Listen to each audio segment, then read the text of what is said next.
January is when Germans confront the fact that Christmas is over, but winter is just getting started. They console themselves by celebrating carnival, which involves consuming large quantities of a pastry called Krapfen to prepare for a period of fasting for Lent. True, hardly anybody fasts anymore, but no matter, Krapfen are delicious. Not only are these pastries popular, but their numbers keep growing and more varieties are created every year. Welcome to Expat Chatter. This is Brenda Arnold. The next big holiday after Christmas in Germany is Fasching, or Carnival, known in English as Mardi Gras. Oops, that's French. Or Carnival. In the US, this is confined to New Orleans, but in Germany, this holiday is celebrated throughout the country. An integral part of this tradition, which leads up to Lent and the associated period of fasting, is Krapfen, a popular pastry. They usually appear en masse in bakeries and grocery stores beginning in January.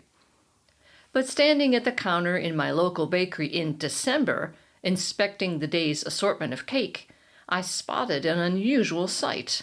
Krapfen. Here were the filled pastries that signal the beginning of Carnival.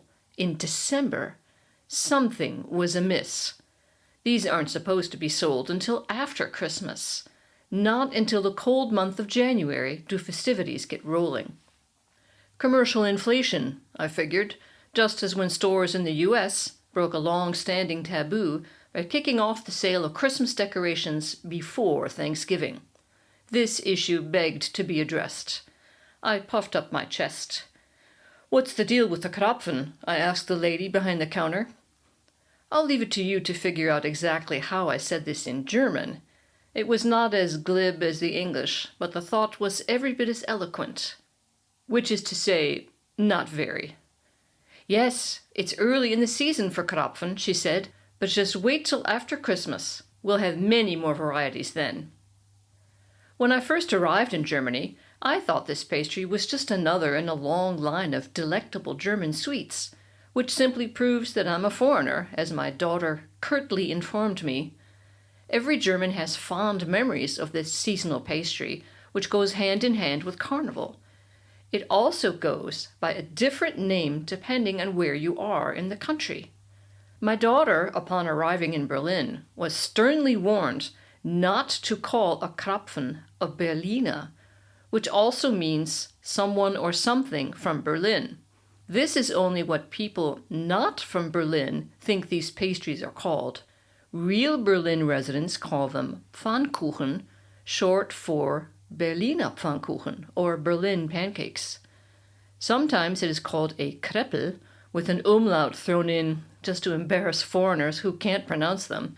Fastnachtsküchle or Poffel are other names. Some conniving baker must have designed this nomenclature to unmask out-of-towners. It's like taking a pop quiz when you enter the bakery. "So, buddy, what's it called, eh? Krapfen, Pfannkuchen, or Kreppel?" Well, I'm not sure. Maybe just this one here? I guess it's called a Berliner." Beep! A stranger.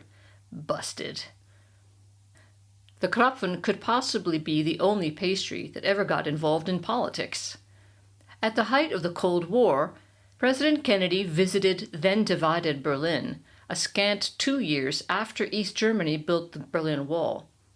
Soviet Russia was trying to starve out West Berlin by cutting off all supply routes by land, easily possible since West Berlin was entirely surrounded by East German territory. This inspired the US to supply West Berlin by air with the legendary Berlin Airlift. On the occasion of this visit, Kennedy gave one of his most famous speeches to express solidarity with the West Germans, his Ich bin ein Berliner address. Strictly speaking, this could be translated as "I am a jelly donut." The correct German would have been Ich bin Berliner, leaving out the article ein. Of course, all those listening knew he did not speak fluent German and understood what he meant. The gesture was greatly appreciated. Bakers must be a bored lot, for every year they add a couple of new kinds of Krapfen to the already huge assortment. because in the form of a compact, round Krapfen, it's an irresistible, neat little pastry package. You don't need a fork to cut it, and can just throw it in a bag to eat with your hands later. Fast food cake. My favorite Munich bakery, Richard, has 12 different kinds of Krapfen on its website. They start with the classics: apricot jam filling dusted with powdered sugar, and chocolate or vanilla cream-filled versions. Then they do knockoffs of existing cakes and other pastries. Germknödel-Krapfen, after the Viennese sweet yeast dumpling filled with plum jam. Then comes Bienenstich, another copycat Krapfen, based on the cake by the same name, which means bee sting, by the way, perhaps because of its gooey, honey-like layer on top. For the adults, there's Eierlikör-Krapfen, filled with egg liqueur cream, probably to make the kids' carnival parties more tolerable. Then there's one called tiramisu with pistachio nuts. Really? The baker must have eaten a few too many of the egg liqueur Krapfen when he came up with that one. But the crowning glory of creativity is the Himburger Krapfen. It must have been very late at night when the baker was bone-tired and was suddenly inspired, since the name of this Krapfen is a pun. Himbeer means raspberry, and Hamburger means, well, hamburger. Himburger is not a real word, but is instantly understood to be a kind of raspberry hamburger, which is exactly what it is. As long as creativity is being asked for, I'd like to make a few suggestions myself. After all, I'm from America, the land of marketing, and that's what we do best. How about Stollenkrapfen, or brownie or apple-flavored Krapfen? And why stop at egg liqueur Krapfen? We could have rum and vodka Krapfen. And come on, Bavaria, home of the Oktoberfest. How about beer Krapfen? I think Willy Wonka was also onto something with his 3-course meal gum. Why not make a multi-flavored Krapfen? A combination of roast beef, mashed potatoes, and chocolate pudding. Sounds delicious, doesn't it?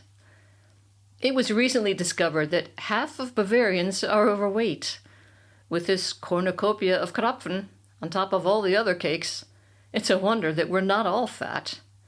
Good thing we can burn off some of the calories by standing in the freezing cold for hours during Fasching. Thanks for listening, and if you enjoyed my podcast, please forward it to a friend. Thank you, and see you next time.